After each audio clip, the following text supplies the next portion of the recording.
Konsep non-elektrolit.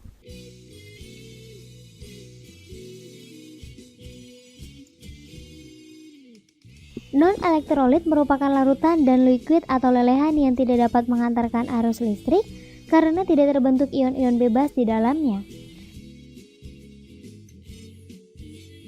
Sifat non-elektrolit ini terdapat pada bensin dan alkohol atau etanol yang telah diuji sebelumnya.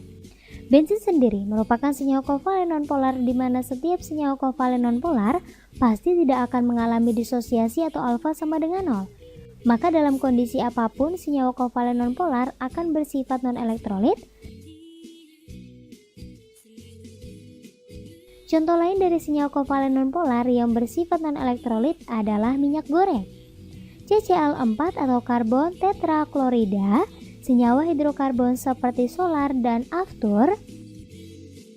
Selanjutnya adalah etanol yang merupakan senyawa kovalen polar tak terdisosiasi atau alfa sama dengan nol. Sehingga ketika dalam fase liquid maupun larutan etanol akan berada dalam bentuk molekul utuh dan tidak terbentuk ion-ion bebas, di mana hal ini akan mengakibatkan listrik tidak dapat mengalir. Contoh lain kovalen polar yang tidak terdisosiasi atau yang bersifat non-elektrolit adalah glukosa, sukrosa, metanol, dan urea. Sedangkan HCl liquid yang merupakan senyawa kovalen polar yang dapat terdisosiasi dalam air menjadi ion-ionnya.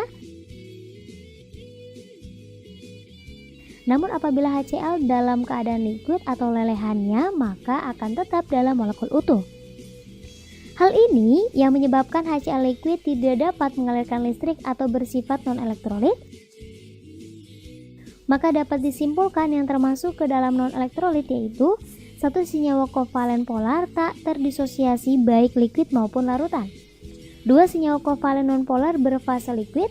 3 senyawa kovalen polar terdisosiasi yang berfase liquid. Jadi, itulah pembahasan mengenai konsep non-elektrolit.